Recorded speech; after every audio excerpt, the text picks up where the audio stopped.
Hello बच्चों, कैसे हैं आप सब। आई होप कि आप सब बहुत बढ़िया हैं। और आज की वीडियो में हम करने वाले हैं भाषा अध्ययन कक्षा 3 विषय हिंदी पाठ 19 यह तो मेरा ही है।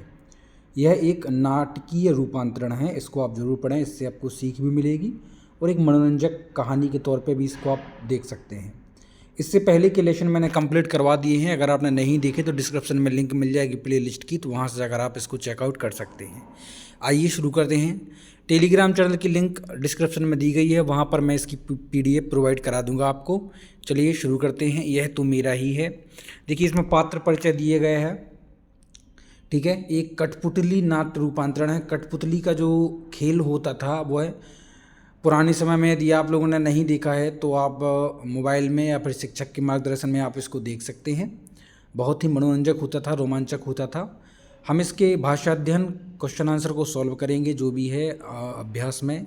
सबसे पहले शब्दार्थ आपको दिए गए हैं। शब्दार्थ मतलब जो कठिन शब्द पाठ में आए हैं उनका आसानी से इसका अर्थ दिया गया। जैसे मूक, मूक मतलब होता है गूंगा, ठीक है।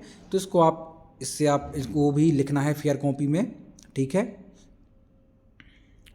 अभ्यास प्रश्नोत्तर में सबसे पहले आपको दिया गया है क्या, देखिए बच्चों, पहला क्वेश्चन दिया गया है कि बूढ़े बाबा के कितने बेटे थे। तो बूढ़े बाबा के 3 बेटे थे, ध्यान रखना। कितने बेटे थे? 3।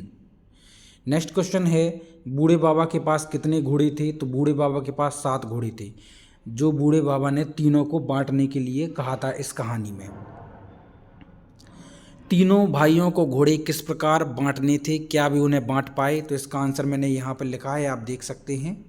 क्या लिखा है इसका आंसर कि कुल घोड़ों में आधा हिस्सा बड़े भाई को मिलना चाहिए, शेष हिस्सा का आधा मझले को और शेष का आधा छोटे को मिलना चाहिए, लेकिन वे यह बंटवारा नहीं कर पाए, ठीक है। नेक्स्ट घा क्वेश्चन है वे बंटवारा करने किसके पास गए। तो इसका सही आंसर है ज्ञानी काका के पास। नेक्स्ट है ज्ञानी काका ने घोड़ों को कैसे बांटा। तो इसका आंसर देखो मैंने नीचे लिखा है। ज्ञानी काका ने 7 घोड़ों में से एक अपना भी मिला दिया, जिससे हो गए 8। उनमें से आधे बड़े भाई को, शेष के आधे मझले भाई को और शेष के आधे छोटे भाई को दे दिए और शेष खुद अपने पास रख लिया 1, ठीक है। आखिरी क्वेश्चन है कि ज्ञानी काका के हिस्से में कितने घोड़े आए। तो 1 घोड़ा जो है ज्ञानी काका के हिस्से में आया। इस तरह से आपके क्वेश्चन आंसर जो है कंप्लीट होते हैं।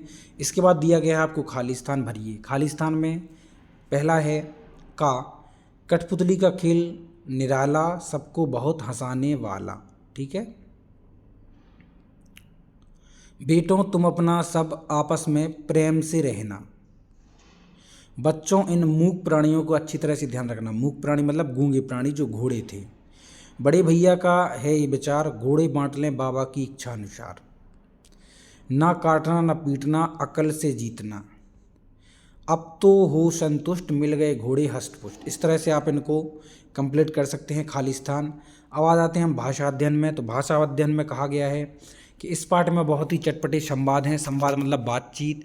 ऐसे ही संवाद जो सोचकर लिखिए। जब तुम्हारे दोस्त रवि और मोहन चाट की दुकान पर जाते हैं, वे आपस में क्या बातचीत करेंगे। तो देखो मैंने इस तरह से संवाद बनाया है। तो मोहन बोला आओ रवि हम चाट खाएं।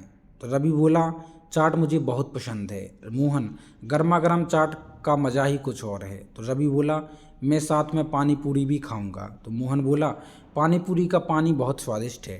रवि चलो चलते हैं किसकी दुकान पर। तो मोहन बोला रामू की दुकान पर चलते हैं। तो रवि बोला रामू की दुकान कहाँ लगती है। तो मोहन बोला उसकी दुकान बाजार में लगती है, ठीक है। इस तरह से आप इस संवाद को कंप्लीट कर सकते हैं। इसके बाद आ जाता है दूसरा क्वेश्चन भाषा अध्ययन का कि नीचे लिखे वाक्यों का सही क्रम में करना है। तो जंबल वर्ड दिए गए हैं, इधर उधर हो गए हैं, तो सही क्रम में जमाना है और सेंटेंस बनाना है। जैसे कि का रखना ध्यान अच्छी तरह से इन मूक प्राणियों का। तो इसका हो जाएगा इन मूक प्राणियों का अच्छी तरह से ध्यान रखना। आते हैं घोड़े 7 करके एक एक मंच पर। तो 7 घोड़े एक एक करके मंच पर आते हैं। चले हम काका ज्ञानी के पास। तो हम ज्ञानी काका के पास चलें। और आखिरी है मिला लो घोड़ा एक मेरा इन घोड़ों में। तो इन घोड़ों में एक घोड़ा मेरा भी मिला लो। इस तरह से आप इनको कंप्लीट कर सकते हैं। नेक्स्ट है इनकी बर्तनी मतलब गलत शब्द दिए गए हैं, तो सही करके आपको बनाना है। जैसे परिणाम दिया गया है तो उसका हो जाएगा परिणाम। पुतली तो हो जाएगा कठपुतली।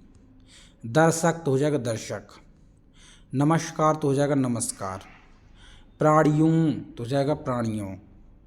इच्छानुसार देखो जाएगा इच्छानुसार। ठीक है। निम्नलिखित शब्दों का प्रयोग करते हुए एक एक वाक्य लिखें। तो देखो बाबा शब्द से एक वाक्य बनाना है, तो देखो आप अपने अनुसार भी बना सकते हैं, यहाँ पर जो मैंने लिखा है वही बना सकते हैं। जैसे चलो चलते हैं ज्ञानी बाबा के पास। दूसरा है काका, तो हमारे काका बहुत अच्छे आदमी हैं। तीसरा है नाना, छुट्टियों में हम नाना नानी के घर जाते हैं। नेक्स्ट है घोड़ा, सफ़ेद घोड़ा बहुत आकर्षक लगता है। गुड़िया, मेला में से एक गुड़िया खरीदी। बुढ़िया, रास्ते में एक बुढ़िया बेर बेच रही थी। और आखिरी है बेटा, मेरे माता पिता मुझे बेटा कहकर बुलाते हैं। तो इस तरह से आप इनको कंप्लीट कर सकते हैं और यह जो चैप्टर है आपका कंप्लीट हो गया है। मिलते हैं आपसे जल्दी ही नेक्स्ट वीडियो में, तब तक के लिए बच्चों take care, bye bye, see you soon.